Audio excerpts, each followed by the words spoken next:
Ça devient quoi, toute cette peau, après? Je suis rayonnante. Ouais, c'est ça, ouais. Sur une circonférence d'au moins 2 mètres. Tout est sans doute là, dans ces fameux moments, en principe merveilleux, où la future maman fait connaissance avec une certaine forme de culpabilité.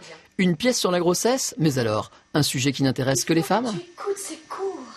Pas que, parce que justement, on parle de tout l'entourage de la mère, on parle de l'angoisse de la mère, mais finalement, c'est une angoisse qui est partagée avec le père, qui est partagée avec les amis, qui est partagée avec les parents. C'est quelque chose de familial. Et d'ailleurs, il y a une phrase de la pièce qui dit dès lors qu'on tombe enceinte, on tombe dans le domaine public. C'est-à-dire que tout le monde va commencer à se mêler de votre vie, donc c'est quelque chose qui concerne tout le monde. Après m'avoir pesé, écarté, trituré, il appuie maintenant sur ma vessie. Docteur, j'en peux plus. J'ai bu 3 litres d'eau et j'ai la vessie de la taille d'un ballon de foot.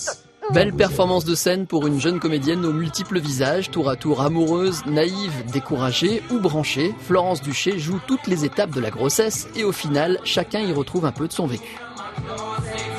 Nous, on a fait beaucoup des entretiens, des femmes à 60 ans, à 20 ans, à 30 ans, qui ont des enfants maintenant ou plus tard.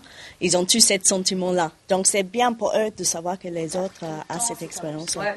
Après un beau succès au théâtre du Gymnase à Paris, la pièce débarque à partir de ce soir au Rideau Rouge à Lyon, histoire de s'amuser finalement, plutôt que de culpabiliser.